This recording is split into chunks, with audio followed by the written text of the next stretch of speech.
Hello, friend, and welcome to this members-only, patron-only mini-cast for the Renaissance English History Podcast.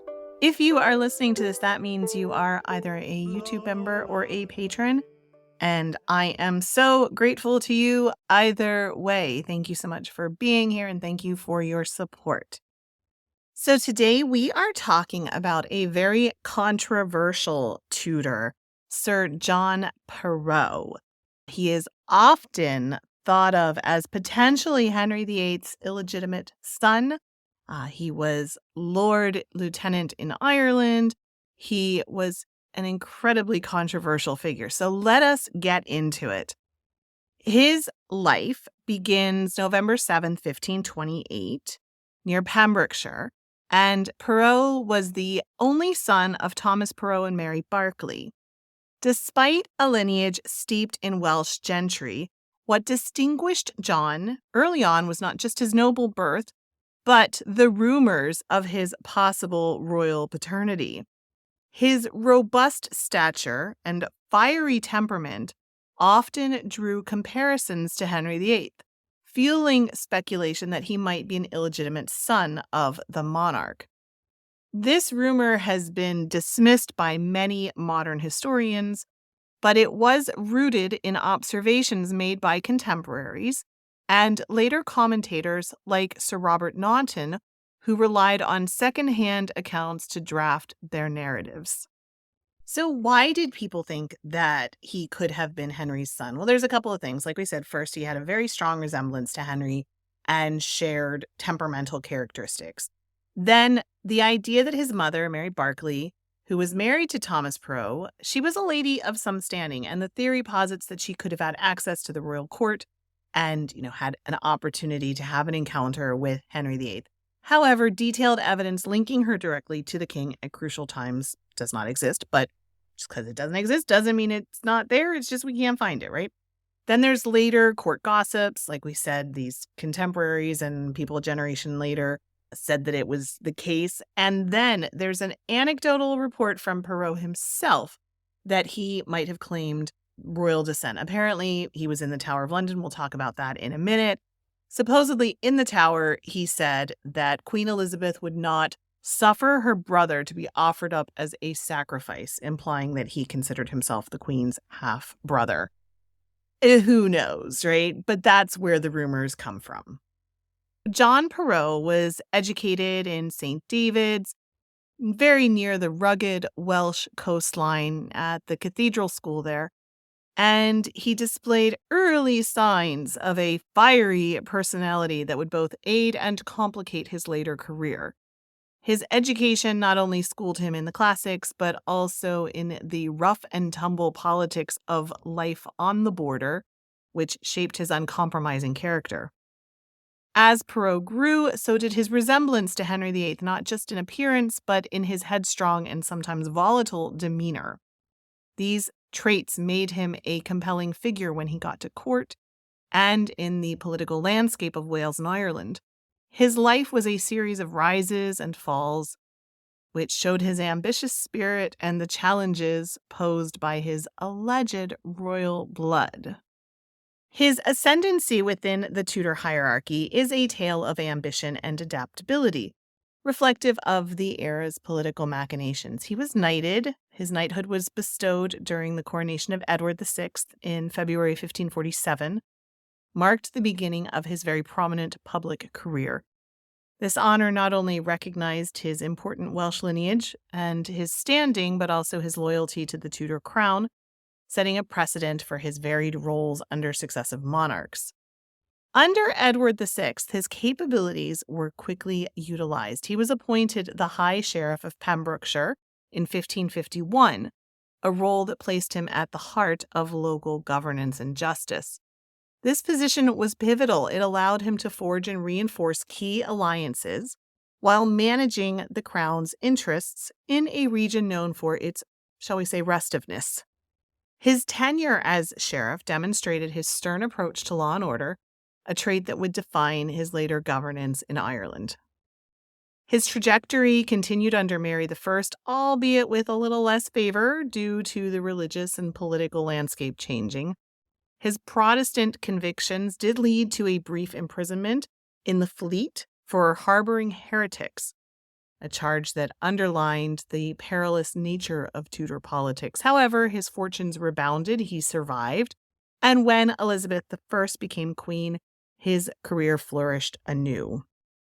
In the early 1540s, he married an Anne Cheney, who was the daughter of Sir Thomas Cheney, and that brought further social standing and connections. They had a son, Thomas Perrot, which ensured the continuation of their lineage. However, Anne's death in 1553 was a very sad personal blow to Sir John, coming at a time when his political life was also facing challenges. In 1570, John Perrot faced one of his most daunting challenges. He was appointed the Lord President of Munster, and this was during the turbulent Desmond rebellions in Ireland. His mandate was clear: restore the English authority and quell the rebellion in this fractious region. Perrot approached this task with characteristic of rigor and a very ruthless enforcement strategy that would mark his tenure with controversy. He arrived in Waterford in February 1571 and started a vigorous campaign to suppress the insurrection. His methods were harsh. He is notoriously credited with overseeing the hanging of over 800 rebels, a brutal tactic intended to instill fear and submission among the Irish populace.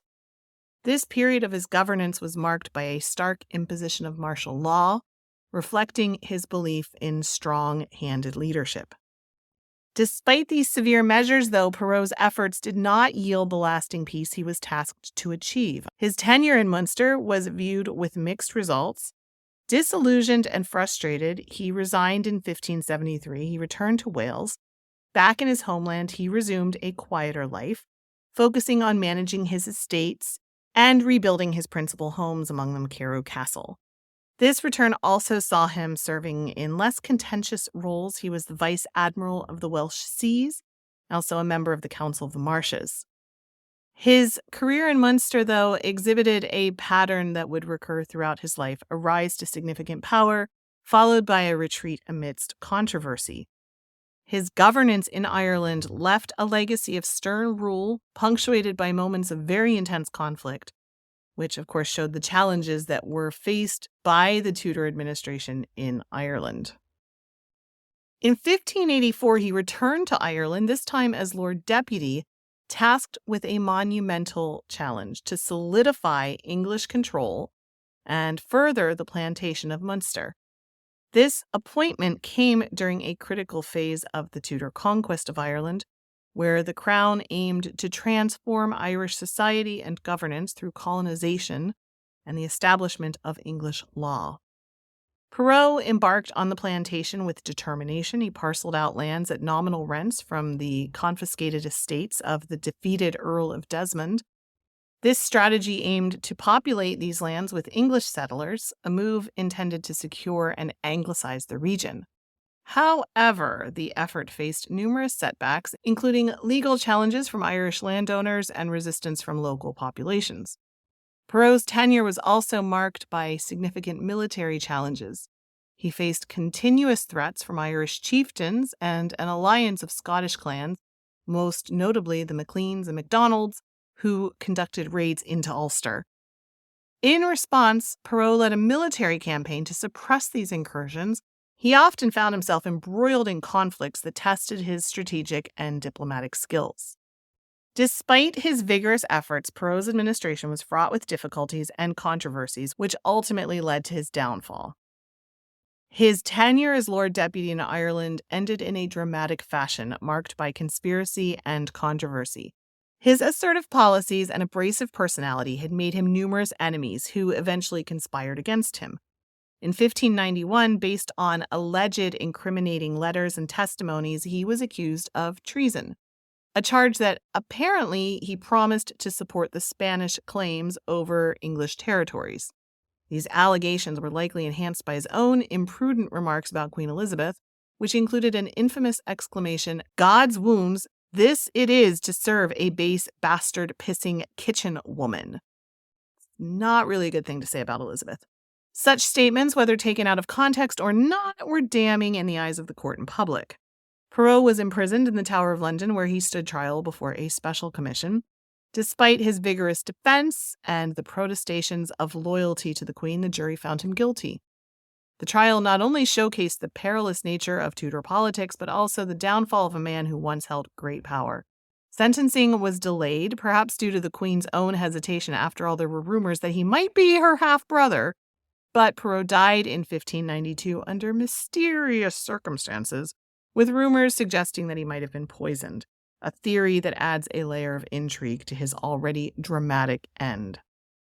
Sir John Perrot's impact on Irish policy and the Tudor governance was significant. His efforts in Ireland, particularly his attempts to implement the Plantation of Munster and his harsh military tactics, shaped English policy in the region for years to come.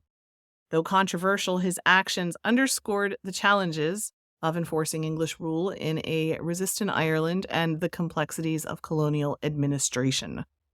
So, John Perrot is a fascinating character in Tudor history because of his complex personality, his ambitious undertakings, and this dramatic fall from grace. Also, the rumors that he was Henry VIII's son. His life reflects the volatile nature of Tudor politics, where ambition could elevate a man to great heights, but also lead to his swift and stark downfall. So we will leave it there with Sir John Perrot. Thank you so much for being here. Thank you for your support and your patronage. And if you ever have any special requests for mini-casts, please do let me know and I will work them into the schedule. Thank you so much. I will talk to you soon. Bye-bye. Blow, northern wind, send who may be sweating. Blow, northern wind, blow, blow, blow. Ich hatte Bord in Bauerbricht, dat soll is semli